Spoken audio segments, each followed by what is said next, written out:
আসসালামু আলাইকুম ভিউয়ার্স, আশা করছি সকলে ভালো আছেন। তো আমার স্ক্রিনে যে পিকচারগুলো দেখতেছেন এগুলো হচ্ছে ঈদ মোবারকের যে পোস্টারগুলো। তো এরকম পোস্টার আপনি কীভাবে ডিজাইন করবেন আপনার নাম দিয়ে অথবা পিকচার দিয়ে, সেটা আজকে ভিডিও দেখাবো। এর জন্য ফুল ভিডিওটি কন্টিনিউ করতে থাকুন। আর এখানে যে পিএলপি ফাইলগুলো ইউজ করা হয়েছে, এই পিএলপি ফাইলগুলো আপনি ফ্রিতে পেয়ে যাবেন, কোনো রকম পাসওয়ার্ড বা কোনো রকম ঝামেলা ছাড়া। জাস্ট ডেসক্রিপশন বক্স থেকে ডাউনলোড করে আপনি ভিডিও টিউটোরিয়ালটি দেখার মাধ্যমে কিন্তু খুব ইজিলি ইউজ করতে পারবেন। তো চলুন বেশি কথা না বলে শুরু করা যাক। তো এর জন্য আমাদের Pixellab অ্যাপটি ওপেন করতে হবে। Pixellab অ্যাপটি আপনি প্লে স্টোর অথবা এই ভিডিও ডেসক্রিপশন বক্সে লিঙ্কটি পেয়ে যাবেন। তো ওপেন করার পর এখান থেকে আমরা হচ্ছে যে রাইট সাইডের উপরে থ্রি ডট আইকন দেখতেছি, থ্রি ডট আইকনে ক্লিক করবেন। ক্লিক করার পর এখান থেকে আপনারা দেখতে পাবেন ওপেন পিএলপি ফাইল। তো ওপেন পিএলপি ফাইলে ক্লিক করবেন, দেন এখান থেকে যে পিএলপি লেখাটা, পিএলপিতে ক্লিক করবেন। ক্লিক করার পর আপনার যে ফোল্ডারে আছে, জাস্ট আপনি ওই ফোল্ডার থেকে আপনার যেটা আপনি ডেসক্রিপশন বক্স থেকে ডাউনলোড করছেন যে পিএলপি ফাইলগুলো, ওইটা আপনি সিলেক্ট করে দেবেন আপনার যেই ফোল্ডার আছে। তো আমি আমার পিএলপি ফাইলটাকে সিলেক্ট করে দিলাম। দেওয়ার পর এখন আমাদের যে পিএলপি ফাইলটা এখানে কিন্তু চলে আসছে। তো এখানে আমাদের যে কাজ করতে হবে, এখানে যেহেতু আমার হচ্ছে নাম লেখা আর আমার পিকচার দেওয়া, জাস্ট আপনারা এই দুটাকে চেঞ্জ করলে হবে। তাছাড়া বাকিগুলো যেগুলো এগুলো আপনার চেঞ্জ করার কোনো প্রয়োজন নেই। জাস্ট আপনি নাম আর হচ্ছে ফটোটা আপনার নিজের ফটো দিয়ে নেবেন। তো এইখানে অবশ্যই আপনার ব্যাকগ্রাউন্ড ইরেজার যে কোনো একটা পিকচার ইউজ করতে হবে। তো ব্যাকগ্রাউন্ড ইরেজার কীভাবে করবেন এই নিয়ে আমার চ্যানেলে টিউটোরিয়াল আছে, অথবা আই কার্ড অথবা ডেসক্রিপশন বক্স থেকে এই ভিডিওটা আপনারা দেখে ফটোর ব্যাকগ্রাউন্ডটা খুব ইজিলি আপনি হচ্ছে ইউজ করে নিতে পারেন।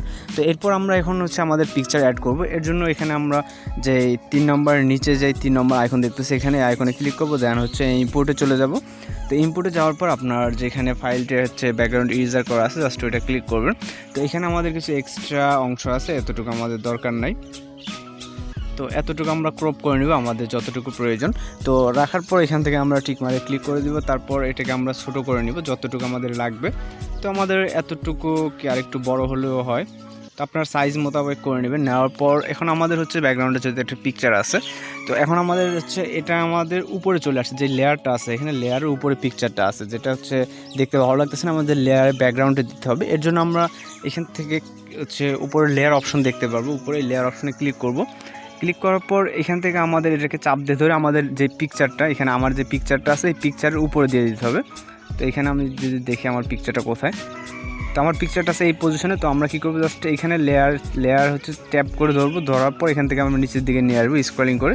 তা আনার পর আমরা জাস্ট এই যে পিকচারটার সামনে মানে এটাকে জাস্ট এখানে ছেড়ে দিব। দেওয়ার পর এখান থেকে আমরা যেটা করবো, আমাদের যে পিকচারে ক্লিক করবেন। ক্লিক করার পর এখান থেকে আমাদের লেয়ারে ক্লিক করবেন কিন্তু। তো ক্লিক করার পর এখান থেকে চাইলে আপনি এটাকে ডিলিট করে দিতে পারেন, অথবা এখানে যে চোখের চিহ্ন দেখতেছেন এটাতে ক্লিক করলে আপনার এটা চলে যাবে। তো আমরা এখান থেকে সাধারণভাবে এটাকে ডিলিট করে দিলেই ভালো হয়। তো ডিলিট করে দিলে আমাদের পিকচারটা চলে গেছে। আর আমাদের যে আমরা যে পিকচারটা এখানে অ্যাড করছি, এটা দেখেন কিন্তু এখন কিন্তু ব্যাকগ্রাউন্ডে যে উপরে যে লেয়ারের পিছনে আছে। তো এই ক্ষেত্রে আমাদের দেখতে হচ্ছে ভালো লাগতেছে, ভিডিওটা হচ্ছে পিকচারটা হচ্ছে কোয়ালিটি ফুলের ভিতরে আছে। তো তারপর এখান থেকে যেহেতু এখানে আমার নামটা লেখা আছে, এখানে আপনার নিজেদের যে নামটা পছন্দের নামটা দিয়ে নেবেন বা যার দিয়ে মেক করবেন। তো নামটা দেওয়ার জন্য এখানে আপনি যে এডিট অপশনটা দেখতেছেন পেন্সিল আইকন, তো এই পেন্সিলের উপরে ক্লিক করবেন, দেন আবার হচ্ছে পেন্সিলে ক্লিক করবেন। ক্লিক করার পর এখান থেকে আপনারা জাস্ট নামটা লিখে দিবেন। তো আপনার যেই যেটা নাম আপনি ওইটা লিখে দিবেন।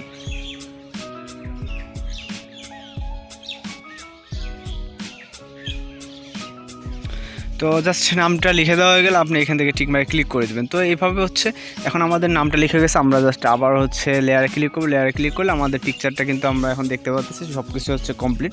তো আপনি আপনার নাম আপনার যেটা পছন্দ আপনি জাস্ট এখানে লিখা শুধু কমপ্লিট হয়ে যায়। তো আমাদের জাস্ট একটাই কাজ করা, পিকচারটিকে সেভ করতে হবে।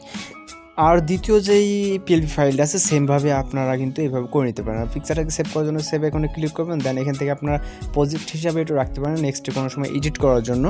আর তারপর এখান থেকে আপনি যদি পিকচারটাকে সেভ করার জন্য সেভ এস ইমেজ, দেন হচ্ছে সেভ টু গ্যালারি। তো সেভ টু গ্যালারিতে ক্লিক করলে আপনার পিকচারটা হচ্ছে সেভ হয়ে যাবে। আর প্রত্যেকটা হচ্ছে পিএলপি ফাইল দিয়ে আপনি সেমভাবে কিন্তু হচ্ছে এডিটটা করে নিতে পারবেন। তো আজকে টিউটোরিয়াল এই পর্যন্ত। আর টিউটোরিয়াল ভালো থাকে তাহলে চ্যানেলটিকে সাবস্ক্রাইব করে সঙ্গে থাকবেন। আর দেখা হচ্ছে নেক্সট কোনো ভিডিওতে। ভালো থাকবেন, সুস্থ থাকবেন।